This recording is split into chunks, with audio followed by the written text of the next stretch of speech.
Pulezidenti w'ekibiina kya National Unity Platform Robert Kyagulanyi Ssentamu ayugumiza disitulikiti y'e Kisoro gy'agenze okunoonyeza gwe baasimbyewo okubakwatira bbendera mu kalulu k'okujjuza ekifo eky'omubaka omukyalo wa disitulikiti eyo Zubedi Sultana Salim ng'onaawerekeddwako abakulembeze mu kibiina kino okubadde Ssaabawandiisi David Lewis Lubongoya n'abalala.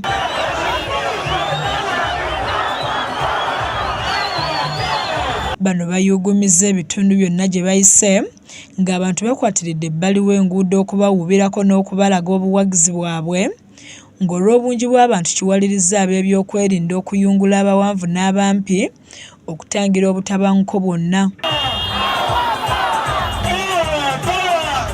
Emmotoka okubadde abajaasi kw'ossa n'Emambba zirabiddwako nga zoolekera mu kibuga Kisoro wakati nga bannakisoro balindirira okwaniriza Pulezidenti Museveni gwe basuubira olunaku olw'enkya nga zino ziyisiŋŋanyiza n'oluseregende lwa Kyagulanyi.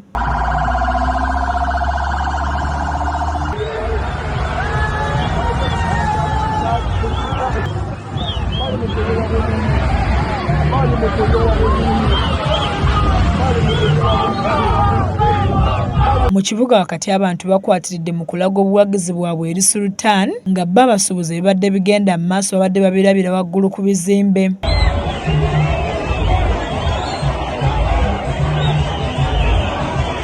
Sultan ayogeddeko eri abawagizi n'abalaga by'agenda okubakolera singa banaamusindika mu Paalamenti era n'abasaba okumulonda kuba ye yekka ajja okubakiikirira obulungi.